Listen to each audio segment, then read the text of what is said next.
ትዳራችሁ በፍቅር እንዲሞላ ከፈለጋችሁ ሚስት ከሆንሽ የባልሽን ችግር ለቤተሰብ አታውሪ። ምኑን ነው ማውራት ያለብሽ? ፍቅሩ መልካም ነገሩን የኔ ባል ጥሩ ነው፣ ያስብልኛል፣ ይወደኛል በይ። ምን ችግር አለው እንዴ?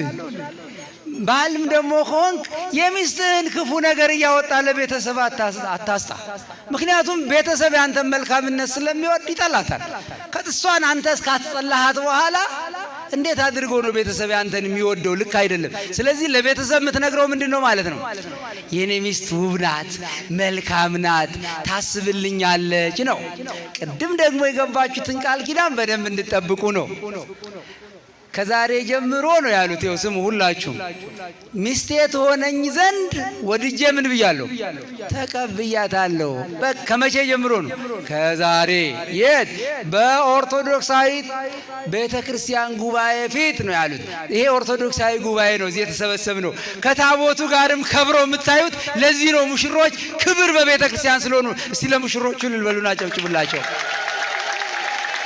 ስለዚህ እነዚህ ሰዎች ዛሬ በእግዚአብሔር ፊት የገባችሁትን ቃል ሁሌ ሳሉት።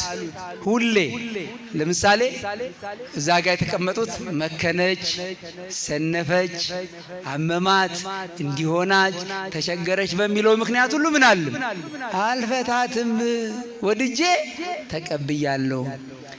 እሷም ደግሞ እንዲሁ ወድጄ ተቀብያለሁ። በችግሩ በሐዘኑ በደስታው በሁሉም ጊዜ ከእርሱ ጋር ሆናለሁ። ወድጄ ያስገደደ ሳይኖር ነው። ገብቷቸዋል አይደል? ያስገደደ ወደው ከተቀባበሉ በኋላ ደግሞ የሚኖረው ነገር ምንድነው? በመሐከላቸው እግዚአብሔር አለ። ችግራቸውን ለእግዚአብሔር መስጠት፣ በጸሎት መፍታት ችግሩን። ከዛም በኋላ ደግሞ ከባሰና የመጨረሻ ከሆነ አንድ ቀዳዳ ብቻ ነው የምሰጣችሁ። ምንድነው እሱ? ንስሐ አባት ጋብቻ። ከባሰ ነው አትንገሩ ለንስሐ አባት። የመጨረሻ ግን ካቅማችሁ በላይ ከሆነ ማን ነው ሊቀርባችሁ የሚገባ? የንስሐ አባት ጋር ሂዱና ንገሩ።